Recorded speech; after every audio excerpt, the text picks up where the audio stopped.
CVT PG psychology 2026 का जो exam आया था वो काफ़ी ज़्यादा डिफ़िकल्ट आया था।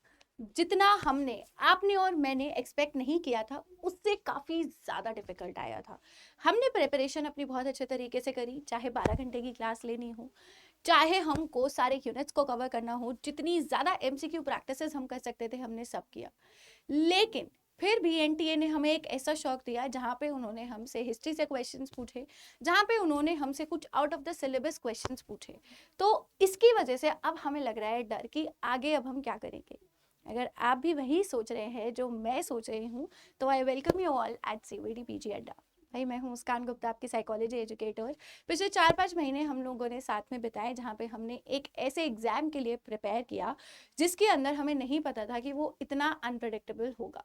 लेकिन जैसा पूरी all through out the journey में आप लोगों को बताते हुए आई थी कि बेटा देखो ऐसा ज़रूर होगा कि कहीं ना कहीं हमारे 10 से लेके 15 क्वेश्चंस जो हैं आउट ऑफ द कॉन्टेक्स्ट आने ही वाले हैं।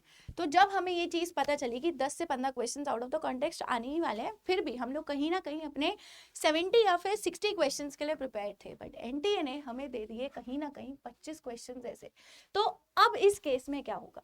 इस केस में आप लोगों को थोड़ा सा पेशेंस अपने साथ रखना है, क्योंकि ऐसा होता है ना कि यहाँ पे एग्जाम्स की नेगेटिव कोरिलेशन बहुत ज़्यादा चलती है। अगर एग्जाम का डिफिकल्ट लेवल यहाँ पे आया है तो आपकी जो कट ऑफ है वो डाउन जाएगी ही जाएगी। लेकिन क्या इसका मतलब ये है कि हम इस एंट्रेंस टेस्ट के थ्रू थोड़ा बैठे रह सकते हैं इसके सहारे, रियलाइजिंग कि हमारा जो एग्ज़ाम था वो डिफ़िकल्ट आया था? जैसा मैंने आप सबके साथ ऑलरेडी एक शीट शेयर करी है जहाँ पे कुछ ऐसी यूनिवर्सिटीज़ के नाम भी मैंने आपको बताए हैं जहाँ पे आप लोगों को अप्लाई करना है। उनका एंट्रेंस टेस्ट सेम रहता है, उनका इंटरव्यू का प्रोसेस भी सेम रहता है। अगर आप लोग ये चाहते हो कि मैं आपकी इंटरव्यू से रिलेटेड भी हेल्प करूँ तो you can comment down below interview, उससे रिलेटेड में भी मैं आपके लिए हेल्प करूँगी। ठीक है, रियलिटी हम लोगों ने एक्सेप्ट कर ली है, मुझे पता है, मुझे भी बहुत दुख था इस चीज़ का। एंड कि किस तरीके से हमने इतनी मेहनत करी और कुछ क्वेश्चंस वहाँ नहीं आए, लेकिन 50% से भी ज़्यादा जितना मैंने पढ़ाया था वहाँ से क्वेश्चन ज़रूर आए ही आए थे। और हमेशा याद रखो ये सिर्फ साइकोलॉजी की रियलिटी नहीं है, ये हर एक कंपेटिटिव एग्जाम की रियलिटी है। तो एनटीए इस पे कुछ ना कुछ ज़रूर करेगा। अब चाहे हमें ये डिफरेंस जो है, क्योंकि एनएफएसयू इसमें ऐड हुआ था इस वजह से देखने को मिला, या एनएफएसयू ने एमएआरसीआई को ऐड किया था इस वजह से देखने को मिला, वो हमें तब पता चलेगा जब हमारे सामने आंसर की आएगी।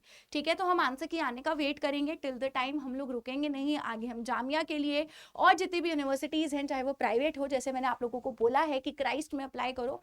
क्राइस्ट एक ऐसी यूनिवर्सिटी है जो आप लोगों को प्रिपेयर करेगी एक बहुत ही अच्छे साइकोलॉजिस्ट बनने के लिए। वहाँ आप अप्लाई कीजिए, माहे में आप अप्लाई कीजिए, मणिपाल जयपुर में आप अप्लाई कीजिए, अगर आप अफोर्ड कर सकते हैं। ऑफकोर्स अगर आप कर सकते हैं तो प्लीज़ गो अहेड। एंड लेकिन हमेशा याद रखिएगा कि अगर ऐसा कुछ एग्जाम में हुआ है तो there is always a light at the end of the tunnel. तो कुछ ना कुछ तो ज़रूर होना ही होगा। तो अब बाकी की जो भी करियर अपॉर्चुनिटीज़ है वो सब चीज़ें हम लोग बैठ के डिस्कस करेंगे। आप लोग के पास मेरी मेल है muskan.gupta@247.com। तो आप लोग मुझे क्या कर सकते हैं, यहाँ पे मेल कर सकते हैं अपनी क्वेरीज के साथ। I try to reply as much as possible जो भी क्वेरीज आती हैं। लेकिन अब जो है हमें अभी भी अपना एग्जाम मोड नहीं छोड़ना है। आप लोग जामिया के लिए पढ़ाई करेंगे, साथ ही साथ बाकी अपने जो और भी एग्जाम्स हैं उनके लिए स्टार्ट कर दीजिए।